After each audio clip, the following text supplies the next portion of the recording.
everybody, and welcome to Andrew Reviews, where today I am taking a look at the movie Belle.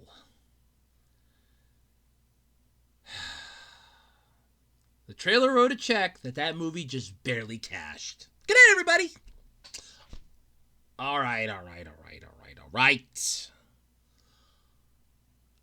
Let's review this thing. Now, obviously, for copyright reasons, I can't show you anything. No, honestly, I would have brought the freaking disc with me, but I forgot.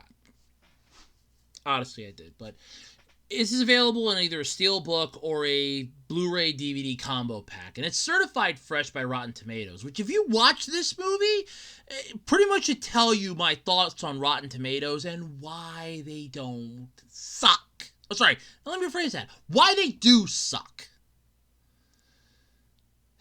So, what's the premise of this movie? Well, take Summer Wars, a really great animated movie about basically this virtual online world that's threatened. Take that, sprinkle in a little bit of, what's the word I'm looking for? Little Beauty and the Beast. Top it off with just a hint of Law & Order SVU, and stir it up oh so nicely. Look, I have notes for this thing, okay? This was just god-awful. I want to say this first off. The visuals are beautiful. They are breathtaking, okay? I mean breathtaking visuals. You have the world of you. It is beautiful. Even the outside world is just... The visuals are beautiful. They are to die for. The character designs are to die for. Both in you and even in the regular world. They're just beautiful. Unfortunately, this movie takes those beautiful visuals and throws a plot on it that's so convoluted and full of weird shit that you need a scorecard to keep track of where the hell you are, and merges them together.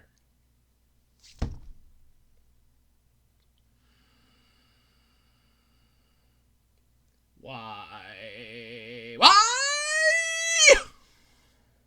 Alright, so let's dive into this one. So, the entire point of the movie is our main character, Suzu. She is an introvert.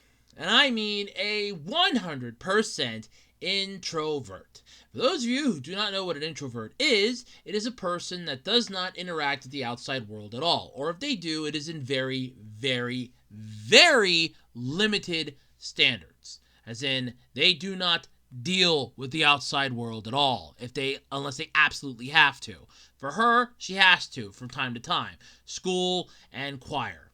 There you go. She has a best friend and a guy she has a massive crush on that she's known since she was 6. Great. What else can you throw at me, movie? Oh, well, it's hinted at the start when there's a picture of her mom on the table and she's making herself something to eat. That mom's dead. So you're thinking, okay, did mom die of a disease? Did mom die of some horrific, uncurable ailment and it's just, breaking her inside? Nope. Turns out there was a massive rainstorm, a little girl was stuck out on a rock, and her mom jumped into the water in a life vest to save the girl. Well, basically child. I swore one of them said girl at one point, but yeah. The child was rescued with the life vest, however, the mom did not return.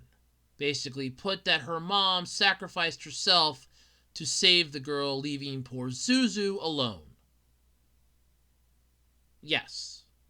That's the movie. That's the A plot of this movie. There's 3 plots to this thing. 3! This movie, the trailer wrote a check for this movie that it just barely cashed. I want to remind people that. It just barely cashed this check. Barely. It's like 1 cent more and it would have broke. It would have bounced higher than a Super Bowl. But basically, plot A focuses around Suzu's sheltered life after her mother sacrificed her life. And I have my notes here. To save the child, living in a closed-off life from everyone, including her own father. Yes, she still has a parent! Her father! He's trying to, be like, are you okay? Would you like something to eat? What do you want for dinner? And she's just completely closed off to him. Okay. I get it. She was there in the flashback begging her mom, please don't go, please don't go, please don't go. She's begging her. Then everybody in town starts bad-mouthing the mom about why would she go into the water to save this child she doesn't even know, leaving her own child alone. She didn't even want to come back. She just left her child and went and saved somebody else's child that she doesn't even know. First off, I would like to say the following phrase here. The Good Samaritan Law. For those of you that live in the U.S., you'll know what this means. The Good Samaritan Law basically states that if you are able to do something without bringing physical harm to yourself to help somebody else, so basically if you see somebody getting mugged and you can do something to help them, you're supposed to. If you see a car accident and there's a person trapped in the car and the car is on fire, you can help them. They can't sue you. They can't come after you. Like, let's say they have a back injury, but their car's on fire. It's going to hit the gas tank. Car's going to go boom. The immediate threat is the fire. You can pull them out. They can't come after you because the Good Samaritan Law will protect you. Now, I'm not a lawyer, so take that with a grain of salt, but that is how I've always interpreted it. That's how it's pretty much been interpreted by everybody. It's a Good Samaritan Law. Okay?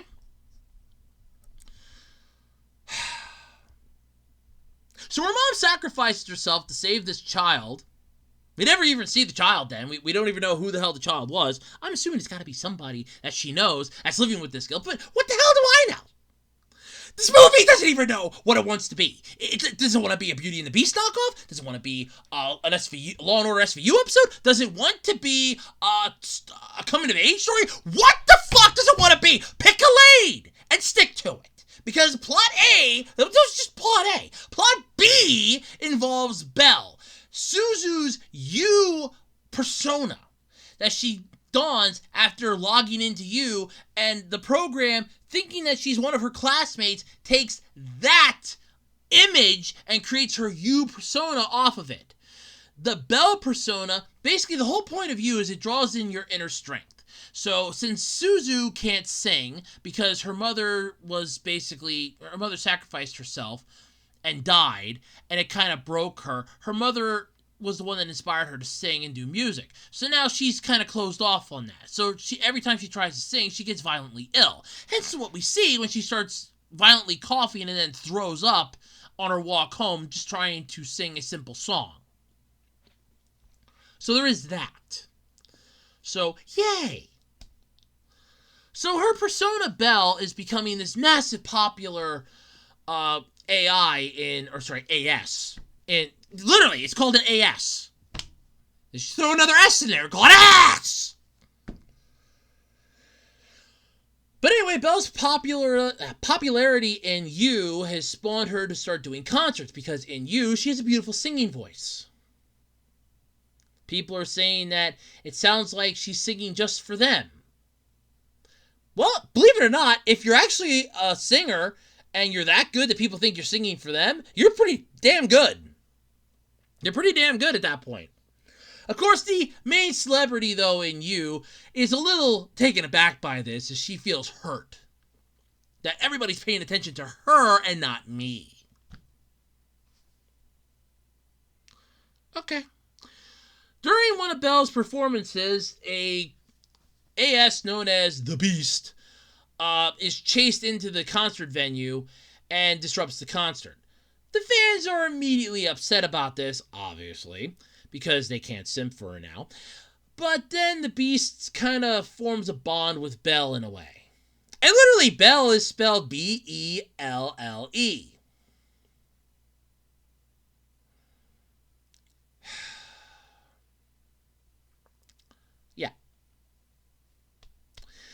Real subtle with your Beauty and the Beast ripoff here, aren't you? Not gonna lie, my mom and I watched this, and the first thing I'm thinking of is, wow, they really did a good job with this Beauty and the Beast knockoff. This is a really good anime version of Beauty and the Beast. I love it. Because that's plot B! So the entire point of the B plot is Belle's trying to find out the identity of the Beast, figuring that the Beast is some, tortured soul that severely needs help. Well, and sadly, in a way, she's not wrong, because that leads us into the C plot. The real-life character of the Beast is dealing with his abusive father while trying to protect his younger brother. All while the discount Justice League of You... I'm not even kidding, they're called the Justices. Led by this character known as Justin, is trying to capture the Beast so that he can use his Holy Lion Light Cannon that he can just magically Mega Man-like on his fucking arm, because it comes with this little bangle that he wears, and it becomes this massive lion-like Mega Man cannon. To reveal the true identity of the Beast so that their shame and, embarrassment will force them to go away. So your solution to a person causing trouble in an online world is to bully them so that they go away.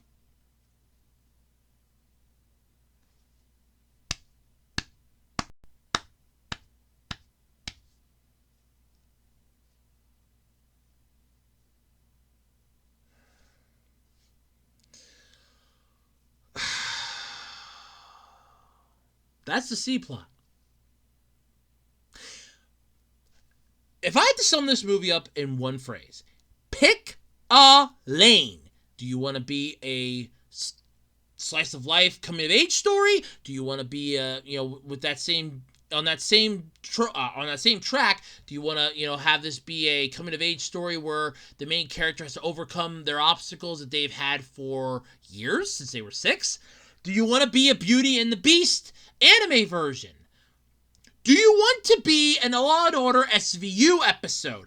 Pick a lane and stick to it. This movie shifted gears so many times, I needed a scorecard. My mom needed a scorecard to keep track of this. Because for starters, when the hell did Suzu's friend find out her goddamn identity? All of a sudden, she goes running to her after her Belle account starts getting massive followers, and she's like, but I'm popular. How did this happen? Oh, well, that's all my doing because I blah, blah, blah, blah. How the fuck did you find out?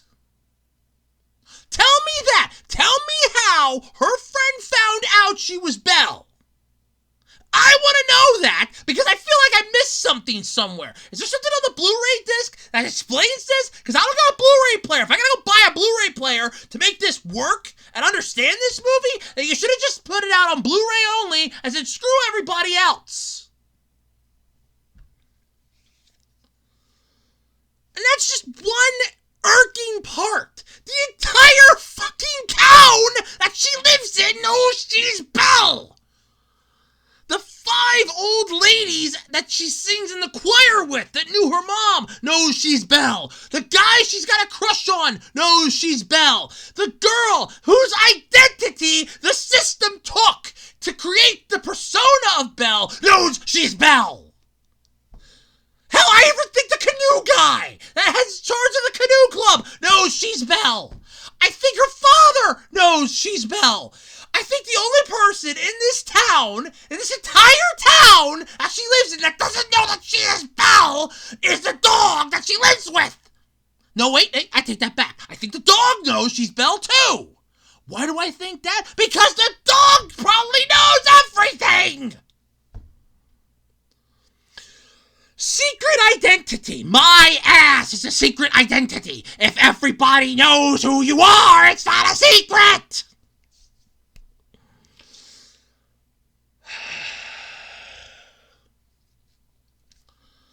Back to the 3 plots. Plot C decides to slice right through plot B and then try to butt merge with plot A. Literally. All of a sudden, at one point, Belle has to try to find the castle. The literal castle that the Beast calls home. Tell me how this isn't a Beauty and the Beast ripoff again? I beg you, tell me. Because it is a ripoff! She ends up finding the castle, is led through it by pixies or fairies, which I'm assuming are supposed to be like the fucking household items that were in the Beast's kingdom. You know, like the clock, the teapot, the kettle, the chamber pot, the candelabra. So you got Lumiere. Lumiere, though, in this case, is apparently the Beast's younger brother. This tiny little angel that first ran into Belle after she did her little impromptu concert when she first arrived in U. Realizing that she could sing. And all of a sudden everybody's like, oh my God, she's singing beautifully. Who is she? We don't know. There's a crap ton of stuff leading into this entire movie. Or even just the entire second and third plots of this. Where people are thinking that the Beast is this artist because the tattoos on his body match the scars on the Beast. Nope, it's not him. Trust me, not him. Why is it not him? Oh, well, according to his ex-girlfriend, who he's like, oh, I was mourning somebody. That's why I put the tattoos on me. They're thinking that it's her. Oh, I'm alive and well. I never said it was her. I said I was mourning someone. Never said it was her. Then they're thinking it's a baseball player because he's always bundled up. No, he's bundled up because when he was a kid, he had to have a lot of life-saving surgeries, and he's afraid that his body might scare and scar children for life. No, he uses it then as an opportunity to tell children, look, you need to basically be, you know, who you are and be brave about it. Okay, fine, way to go.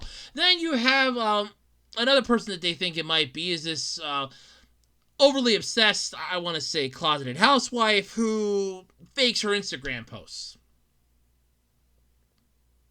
Yeah, turns out Suzu's friend is a digital Sherlock Holmes. She was able to dig up information on a shit ton of people like that.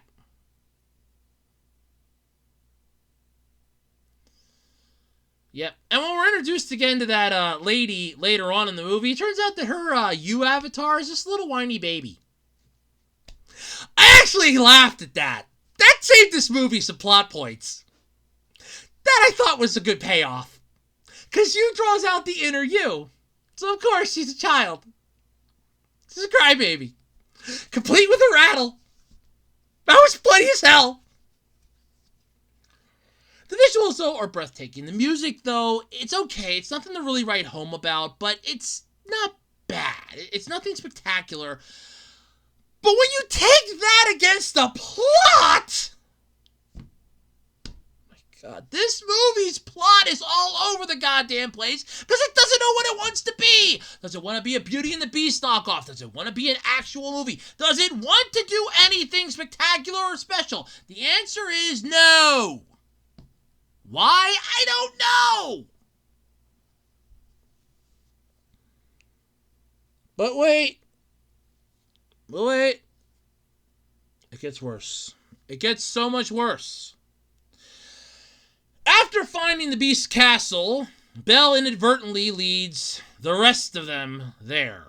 Now, not her friends, mind you, but the Discount Justice League. Yes, led by Justin. Literally, tell me how again this isn't a Beauty and the Beast knockoff. Because right there's your Gaston. The guy that was trying, I think it was Gaston, the guy that was trying to kill the Beast. Right there he is. Tell me again how this is not a Beauty and the Beast knockoff in anime form. Tell me that right now. Because I did not get that vibe watching this trailer.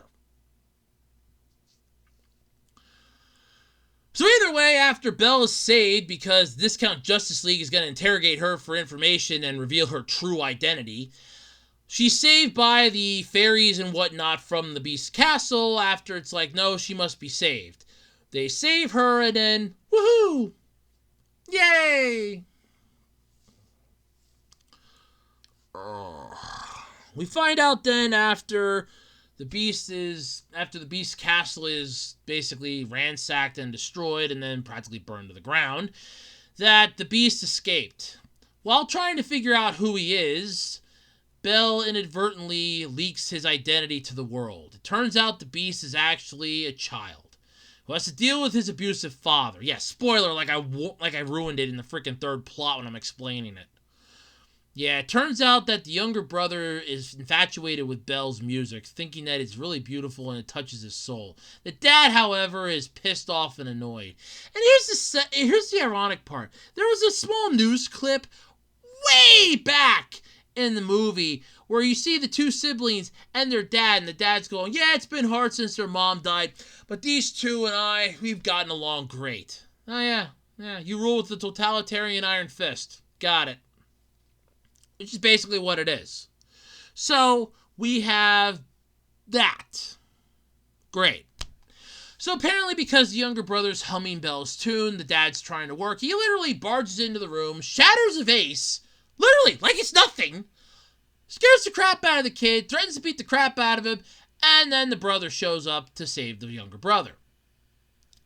Belle inadvertently leaks this information, and that goes well, which then prompts him to basically tell her off. Because now she has to try to figure out where he is. She's got to try to find some way to save him. She's encouraged to go back into you, which apparently she's already logged into, by the way, and reveal her true self. Because they never met the real her, they only met the you her. Oh yeah, this is going to be fun. So, after she arrives back into you, or basically re-enters it in her mind, whatever, she ends up running into Justin, the de facto leader of the Discount Justice League, who is still hell-bent on capturing the bastard. She forces him to use his reveal-all beam on her, which shows her true identity. Now, slightly unshackled, she begins singing a song, which then ignites the hearts of everyone in you. Literally, fucking Captain Planet style with Mati's heart power. They all start getting these glowing orbs around their chests, which lights up the way, and the Beast realizes that she really is there to try to help. However, dear old Dad, who I am assuming is Justin, but it's never confirmed, but I'm assuming it because it makes the fucking amount of sense, sees the video of him beating the shit out of his kids and yelling at them. Seriously, verbal abuse and apparently a bit of physical abuse, I don't know. But that went viral. He sees this, realizing that his kids have put it out there. He's pissed. As they're about to reveal their location, he barges in, pushes them out of the way, literally this time physically, and then destroys the camera. Because the 5 ancient grandmas of the choir, literally, because apparently they made a comment, well, if we go to help her now, then she'll know that we know her identity. Who in the fucking town doesn't know her identity at this point? Answer me that, because I think you all know. You just don't care. Anyway, they go to help her out in the end and try to get a wellness call put in for the children. Unfortunately, apparently they have to wait 48 hours for the wellness call to actually be warranted. Which I kind of question, because when it comes to children, they pretty much would do that instantaneously, not within 48 hours. Even here in the States. I don't know if Japan's different, but I'm pretty sure it's not in that regard, but I might be wrong. But either way, good on you. This prompts Belle, after they figure out the location, to go charging off. She ends up getting a ride there by a couple of the choir ladies who end up seeing her off at the train station so that she can make it in time. She texts her dad and says sorry she's been so closeted and sheltered from him, but that she has to do this. He goes, the choir ladies already told me, go for it. She arrives there, begins scouring the area for the children after figuring out that there's a tower that can be seen in the background, which, by the way, enhancing a picture from a video does not give you a person's location. It can give you a geolocation, but it does not give you that exact location, because they could just be putting a fake picture in the background, because you can never zoom in and get a crystal clear image. But what the hell? It's a movie. It's almost over anyway. Which brings me to another point I will get at in a moment. Anyway, she shows up. She's scouring the city for him, and the little brother who escaped the house finds her in the street and goes, she actually came. She hugs the little brother as the older brother shows up, realizing that it actually is her. He comes down, gives her a slight hug himself. And then, of course, dear old dad, who's now really pissed off and on a rampage, comes out to find him. Realizing that they're with her, he begins berating her, telling the children to go back in the house, and actually tries to pull her off of his two children, actually physically scratching her face at the same time. I like how he goes, "I'm not done talking." Now, I don't think you were talking. I really don't think you were talking at all. I think you were more or less beating.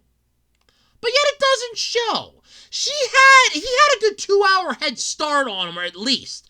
I'm judging because they're on the other side of Japan. Way on the other part of Japan. Like the highest part of Japan you can get to. She's down here, they're up here. That's at least 2 hours by train at best. He had a 2-hour head start on him. They come out of that house, not a scratch on him, not a bruise on him, but yet she gets scratched in the face when he tries to pull her away.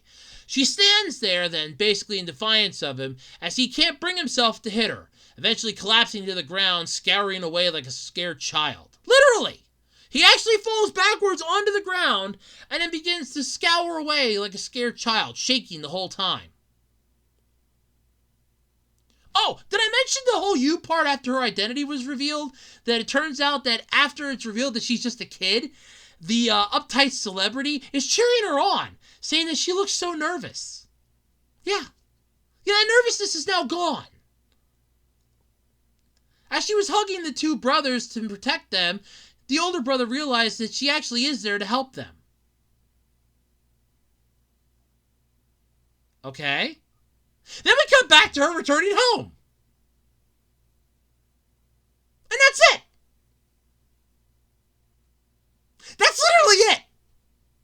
There's a little back and forth here with her and the guy that she likes where he finally goes, "Phew, now I can stop worrying about you all the time. Now we can finally start hanging out."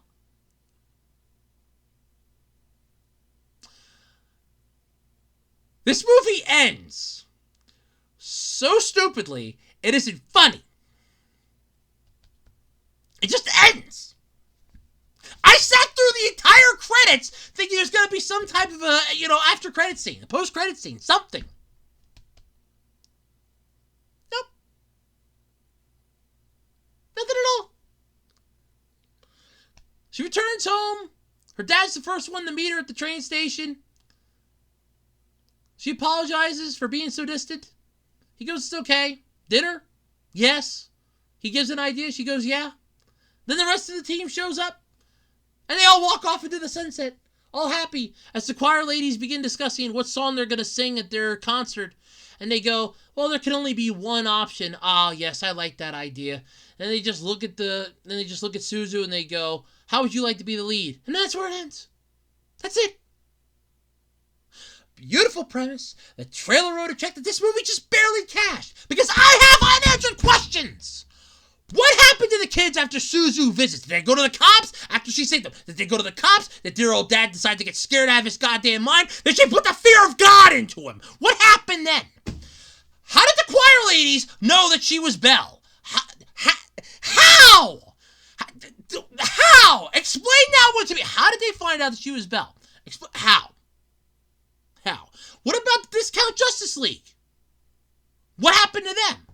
Did they get stopped by the four governing powers, the wise ones of you? We're like, "Look, you took this way too damn far, and we had to put a stop to this. You're banned. Goodbye." Did they get thrown out of you? What about Justin? What the fuck happened to him? The last time we see him, Belle's using his freaking Mega Man judgment beam on her. And she did that on herself. Better yet, where are the missing points in the movie?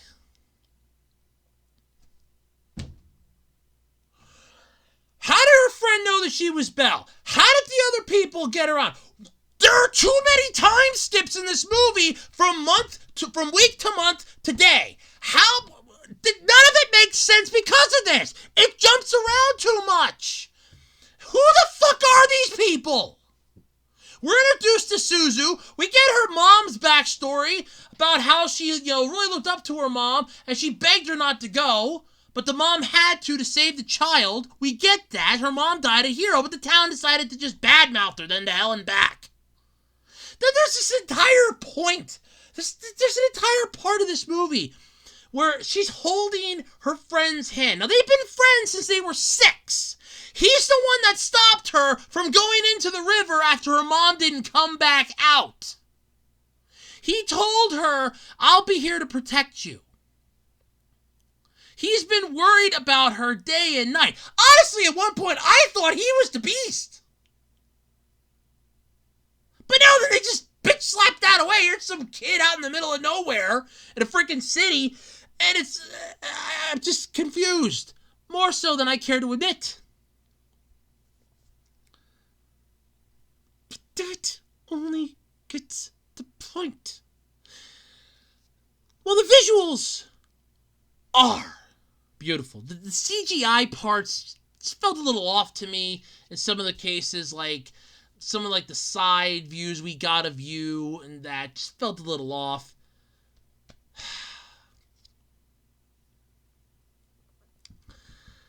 But they skip around far too damn much in this.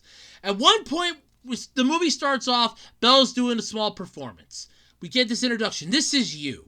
And Belle's doing a small performance. Then it's kind of a backtrack till we get to this part in a way. And then all of a sudden it's, we're explaining how Belle is Belle. Well, you're not explaining anything. Because how do we go from one part where she's just starting off, then all of a sudden she's popular like crazy? The movie did not know what it wanted to be. It jumped all over the place.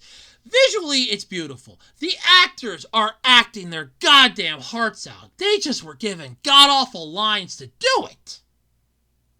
The plot is all over the place. If you can even pick a plot you want to follow. Do you want to follow the sheltered life of the girl and the coming-of-age story so she can come out of her shell? The Beauty and the Beast knockoff plot? Or the Law and Order SVU plot? Which plot do you want to follow?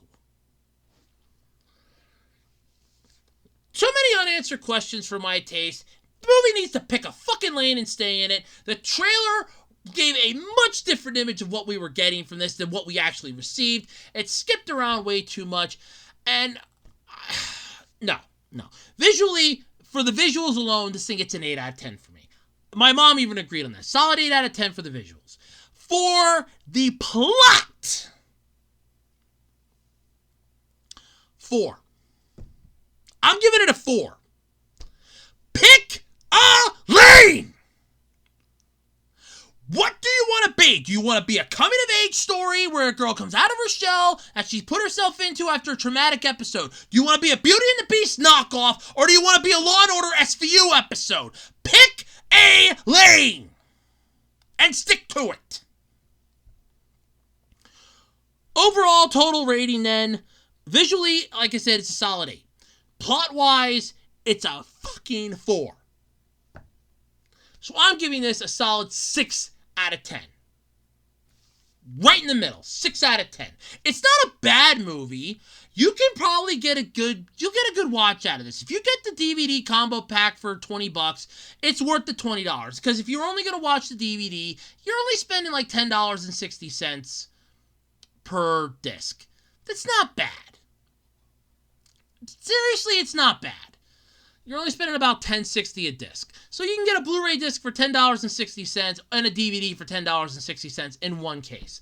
It's not bad. Maybe I'm missing something because I don't have a Blu-ray player and there might be more on the Blu-ray, but in that case, then why not just include it in the DVD and be done with it? I don't get the concept of you're missing too much stuff here. There's too much jumping around. There's too much time skipping around. And the part that I was trying to explain with the girl and the one part when she held on to the guy's hand. He's extremely popular. And everybody at school started blowing it way out of proportion, thinking that they were a couple. And she has to go around with her friend online in this sort of like warlike battle simulator, trying to explain to them, look, we're just friends and nothing more. He'd never date me. We're nothing more than friends. That's all we are. He'd never date me. We're just childhood friends. And that quells this. I'm sorry. I went to high school. That would not quell shit. I'm not holding back in this. That would not quell crap here.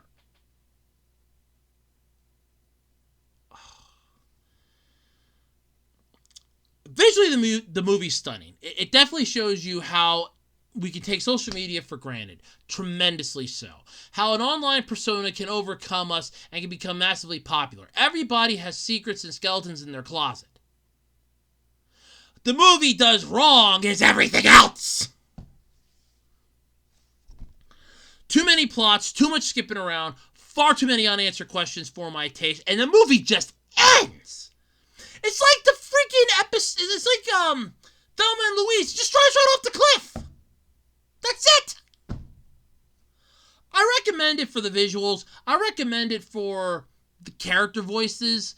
That's about it. If you're interested in this in a plot, pick a plot and stick to it. That's all I gotta say. If you like it if you want a 2-hour episode of Law and Order SVU, go for it. If you want a Beauty and the Beast like remake in anime form, you're gonna love this. There's even a scene where they basically ripped off Beauty and the Beast. Only Belle's not wearing a yellow dress. She's wearing more of a bluish dress, to my colorblind eyes anyway. And obviously the Beast is wearing the Beast's costume in a way. So yay! No. 6 out of 10 for me overall. That's my review. If you like it, that's fine. If you don't, that's fine. The trailer wrote a check that this movie just barely cashed, in my opinion. But that's just my opinion. I'm Andrew Rhodes, and this has been Andrew Reviews. Thanks for tuning in. Be sure to like, comment, and subscribe. Ring that notification bell, and I'll catch you all next time. Bye, everybody.